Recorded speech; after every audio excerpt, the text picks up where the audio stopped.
You're listening to Kaio Conversations, a podcast about anything and everything that matters to Chi Omegas.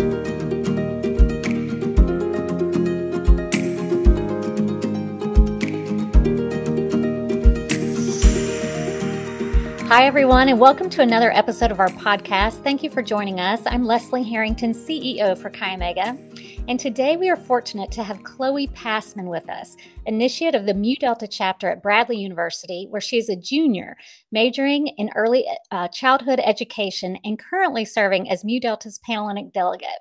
Chloe is the absolute epitome of strength and determination. At a young age, she was diagnosed with SEPN1 muscular dystrophy, a rare disease that can present challenges to daily life. But this doesn't slow Chloe down at all. Oh no. Listen to this. Chloe has a TikTok channel which has grown to have a following of over 35,000 people with over 1.5 million likes. And at 17 years old, Make-A-Wish, Chi Omega's national philanthropy, granted Chloe a wish for an amazing family trip to Hawaii, a memorable experience that she will, I know, never forget. Now, as a Chi Omega, Chloe just savors the opportunities that she has to give back to Make-A-Wish on a regular basis. Well, Sister Chloe, we are so glad to have you with us today. Welcome to Kaio Conversations. Thank you. Thank you for having me.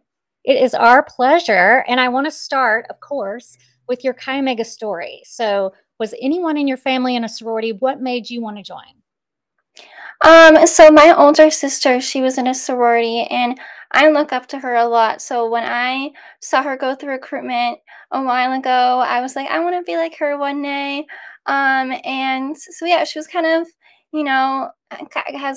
she led me through the whole recruitment process, and she really helped me ease my stress and everything like that. Yeah. I decided to go through recruitment because Bradley University is a very small school, and I felt like going through recruitment would allow me to branch out and meet new people. And I've been surrounded by girls all my life. I have two other sisters, and I really wanted those similar bonds at my school that I have at home. So I wanted to be part of something that would allow me to grow to be a better person. Well, I love to hear that. And I mentioned it earlier, but you were diagnosed with SEPN1 muscular dystrophy. And for those of us who are not familiar, can you just share a little bit about your condition and how it affects your daily life? Yeah, of course. So muscular dystrophy is really broad. There's, people who have a very severe side of it who are wheelchair bound, can't, talk, things like that. And then there's people who are able to walk and, do daily tasks, things like that. So the one that I have specifically is congenital muscular dystrophy, but it doesn't stop there. There's actually many different types of congenital muscular dystrophy, and they're all made up of gene mutations. That's where the word SEPN1 comes from, because that's the specific gene that was mutated. So yeah, very, very few people in the world have it. It is extremely rare. So rare that no doctors knew what I had until I was 12 years old. Is that right? And yeah, I had to travel all the way to Mayo Clinic in Minnesota. And there they had an amazing team, amazing specialists. And I just had to get a biopsy, and then they found out what I had. So when I was 12, everything changed, and it was like a new chapter because I finally could get the treatment and the right amount of support team that I needed. And yeah. And what about every day? How does it affect you? Do you have good days and bad days? And what do those days look like? So the symptoms that I go through with muscular dystrophy is overall muscle weakness. So everything in my body is just a lot weaker than, regular people, like day to day. And my weak muscles affect everything. So I developed scoliosis because of it. So I have trouble walking for long distances. I also have lung problems. I get fatigued very easily, and there are a lot more things that are just all related to my muscle weakness. So every day I just feel very tired. I don't have as much energy as, the people around me, and I'm just go at a more slower pace. Well, I know all college students are deprived of sleep, and they probably have low energy themselves, and we definitely overprogram you people. So I can't imagine having half a tank. So you make it look pretty easy, I think. at least on TikTok. Yeah, I try my best. Well, take us back to what had to be such a happy moment, your wish experience. What was your reaction when you learned that your wish was granted to take your family to Hawaii? Well, I was really shocked because what I thought Make-A-Wish was, for kids with terminally ill, um, conditions and things like that. So when I found out that Make-A-Wish actually, offers that experience to people with chronic illnesses or any type of diseases or conditions, I was really excited when I found out I was eligible, and I really cannot believe it. I was just ecstatic. Yay. What was the best part of the trip? What did you guys do? So, in Hawaii, we were actually given a bunch of activities that I could choose from. So we did like swimming with the dolphins, sunset cruise, um, like a fire show, things like that, a luau. But my favorite was probably the sunset cruise because the sunset was literally, it was beautiful, and it was probably something I probably couldn't, experience again. It was a really, really pretty moment. Huh. And I wonder if that has any additional significance now with Kaimega. Yeah. Yeah. Yeah. You're right. That's right. Well, I know college has probably presented a whole new set of unique challenges for you as well. How have your sisters in Chi Omega been a support system to you during your time at Bradley? And are there any special accommodations that they're giving to you when it comes to normal requirements for most members? Yeah, so college was pretty nerve-wracking at first because I had to be independent for the first time in my life. I kind of always just depended on my parents' help and things like that.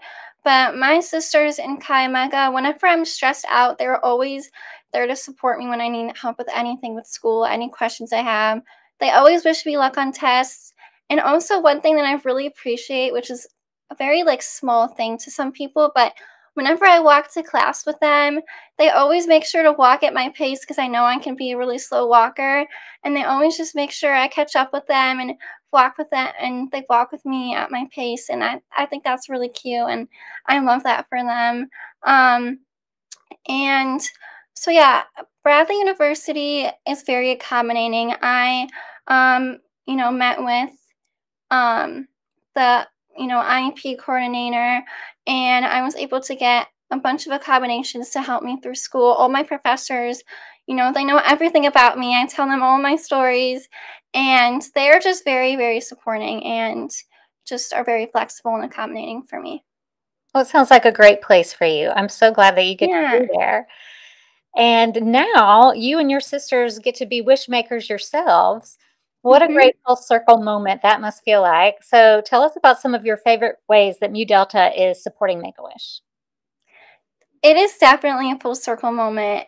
I felt that it was fate that, I felt like High Mecca was my home as soon as I walked in there because I wanted to be on the other side of things and actually work for this organization and give back and give, children the same experience that I had.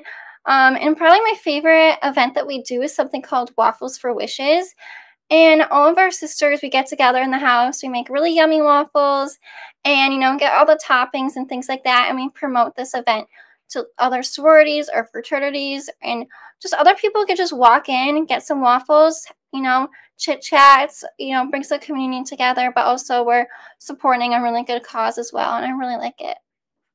I love to hear that. It has such special meaning for you. And speaking of your Chi Omega chapter involvement, you are currently serving as Mu Delta's Panhellenic delegate. I often say that this is the most important position due to the level of influence that you have over the sorority community at large. So I was curious if you felt the same way, and what type of influence do you try to carry out across badges? Yeah, I think you're so right. I'm very grateful to have this position. I think it's really impactful because I do get to work with other sororities outside of Chi Mecca at Bradley University. And for my position, I try to be a voice for my chapter and let my chapter know anything Pan-Hellenic related. I also educate my chapter on other sororities to get to know them as well. And I educate them on multicultural sororities and NPHC sororities as well. I think that's super important. And yeah, and I promote sororities philanthropies as well. I make sure to just get everyone involved. and promote Greek unity. And I also vote on chapter total and cap for recruitment, which I think is very important. And I'm very honored to be able to be a part in that. And I just try and, help my sisters just learn and grow as a chapter to be more inclusive and just show Pan-Hellenic love. Well, I know you're an amazing role model and someone to look up to, even for someone like me. Also, on top of being Pan-Hellenic delegate, it seems like you can also add TikTok star to your resume. When did you start making videos and how did you grow your following so quickly? Impressive.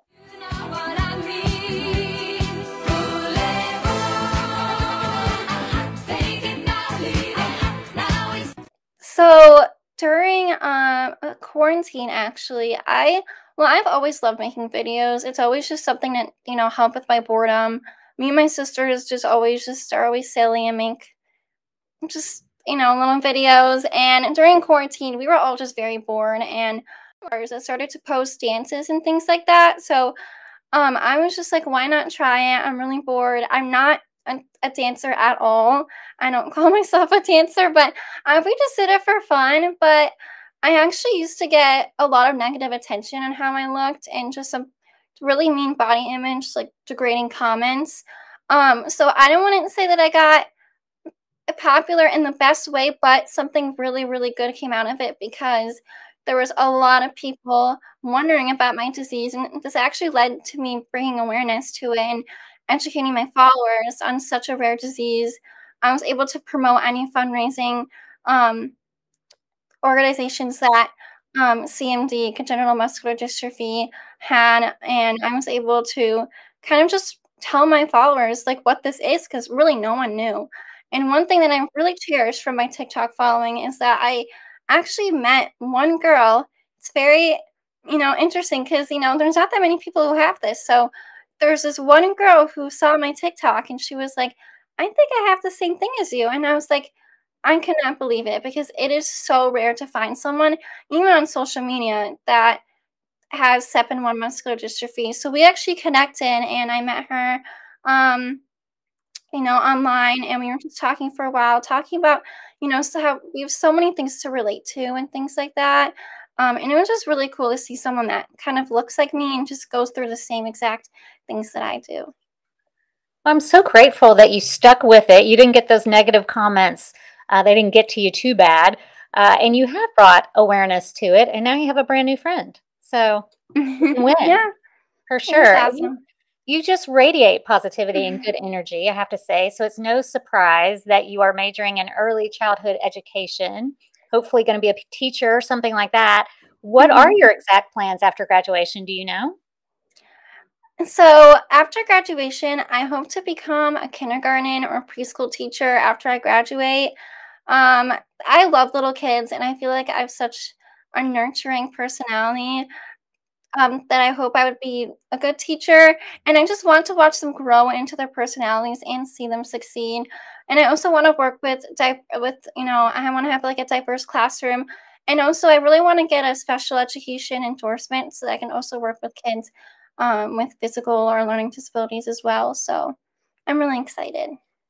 Oh, I know you're going to be great at this. Absolutely. Best of luck to you.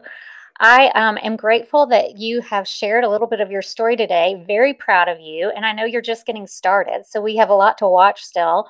And I can't wait to see what other incredible things you accomplish.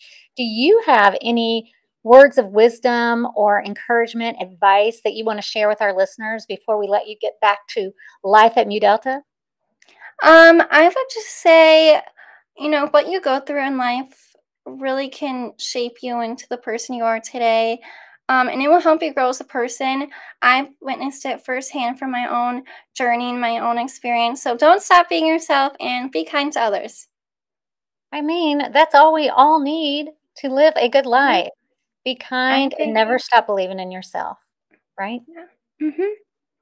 Well, thank you, Chloe. And thank you, everyone, for tuning into Kaio Conversations. If there's someone you'd like to see or for us to have a conversation with here, please email us at chiomega@chiomega.com. And if you've missed any of our previous episodes, you can always get caught up by going to chiomega.com and catching the past seasons.